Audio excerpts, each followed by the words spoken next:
अल्लाहुम्मा सल्लि अला रसूलिही करीम अऊज़ु बिल्लाहि मिनश शैतानिर रजीम बिस्मिल्लाहिर रहमानिर रहीम। FSc first year chapter 11 bioenergetics page 224 biological oxidation हम डिस्कस करने जा रहे हैं। बायोलॉजिकल ऑक्सीडेशन को अगर चंद लफ्ज़ों में डिफ़ाइन किया जाए तो इसका मतलब ये होगा कि फूड के मॉलिक्यूल्स को तोड़ना और उससे एनर्जी ले लेना। फूड के मॉलिक्यूल्स को किसी भी फॉर्म में हो सकते हैं, ग्लूकोज की फॉर्म में हो सकते हैं, कोई भी ऑर्गेनिक मॉलिक्यूल हो सकता है, उसको तोड़ना और उससे एनर्जी ले लेना, ये बायोलॉजिकल ऑक्सीडेशन कहलाता है। ऑक्सीडेशन का जो प्रोसेस है, ऑक्सीडेशन की जो डेफिनेशन है वो ये होता है कि loss of electron, loss of hydrogen and addition of oxygen. तो बायोलॉजिकल ऑक्सीडेशन का क्या मतलब है कि ऑर्गेनिज्म मॉलिक्यूल्स को, ऑर्गेनिक मॉलिक्यूल्स को, फूड के मॉलिक्यूल्स को तोड़ते हैं, जिसके अंदर से एनर्जी निकलती है। एनर्जी को यूटिलाइज़ किया जाता है और एनर्जी जब निकलती है तो वो इलेक्ट्रॉन की फॉर्म में ट्रांसफ़र होती है और एक चेन की सूरत में आगे इलेक्ट्रॉन चलते हैं, मुख्तलिफ प्रोडक्ट बनते हैं, जिसको अंडर सेलुलर रेस्पिरेशन डिटेल में डिस्कस किया गया है। जी, इस पिक्चर से आप थोड़ा सा बात को समझने की कोशिश करेंगे कि इलेक्ट्रॉन हैं जिनके पास बहुत ज़्यादा हाई एनर्जी है, और जब इलेक्ट्रॉन ये आए हैं फूड से और फिर ये आगे ट्रैवल कर रहे हैं, मुख्तलिफ प्रोसेस से गुज़र रहे हैं, धीरे धीरे इनकी जो है वो एनर्जी कम होती जा रही है। एनर्जी कम होती जा रही है, ये नीचे की तरफ आते जा रहे हैं। तो एनर्जी क्यों कम हो रही है? क्योंकि ये एनर्जी रिलीज़ कर रहे हैं। जब एनर्जी रिलीज़ हो रही है तो उससे फिर ये एटीपी बना रहे हैं, एनर्जी बना रहे हैं।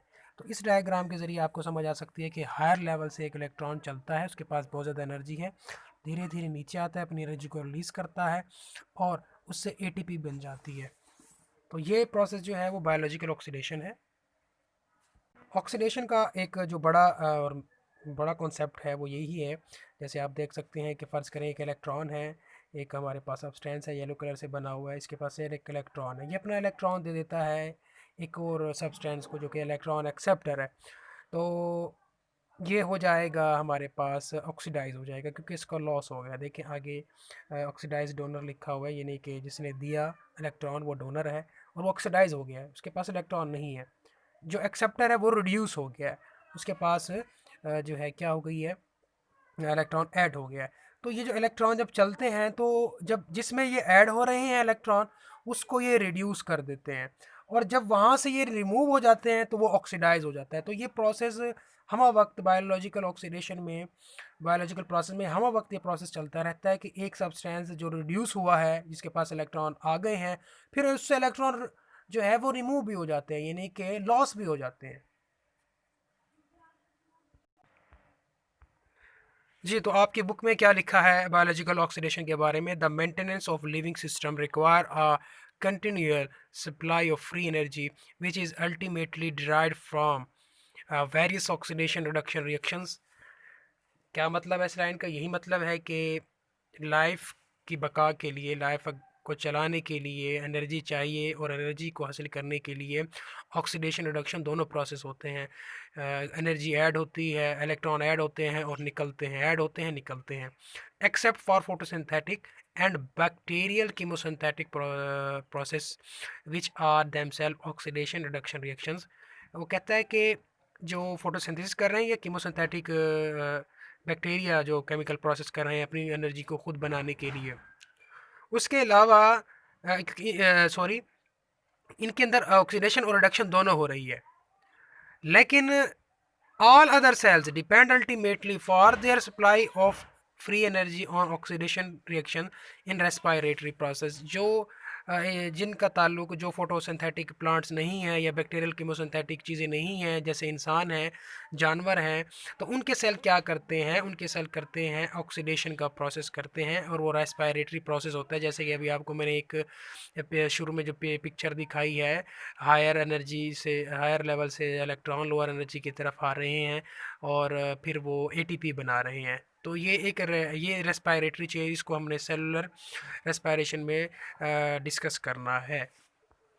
तो इन शॉर्ट ऑर्गेनिजम्स के जो सेल्स हैं वो ऑक्सीडेशन करते हैं और रेस्पिरेटरी प्रोसेस से इसके अंदर इन्वॉल्व होता है और एनर्जी की प्रोडक्शन होती है जिससे वो अपनी एनर्जी की ज़रूरत को पूरा कर लेते हैं। In some cases biological oxidation involve the removal of hydrogen. कुछ केसेस में बायोलॉजिकल ऑक्सीडेशन क्या करती है, रिमूव करती है हाइड्रोजन को। A reaction catalysed by dehydrogenases. Dehydrogenase, dehydrogenase का क्या मतलब होगा, हाइड्रोजन को निकालने वाला enzyme. Link to specific coenzyme, जो कि कुछ स्पेसिफिक कोएंजाइम के साथ अटैच होता है। Cellular respiration is essentially is an oxidation process. जो सेलुलर रेस्पिरेशन है ये एक ऑक्सीडेशन प्रोसेस है। वो कैसे कि ग्लाइकोलाइसिस का जो प्रोसेस है इसके अंदर ब्रेक डाउन होती है, फिर आगे जो है क्रेब साइकिल चलता है।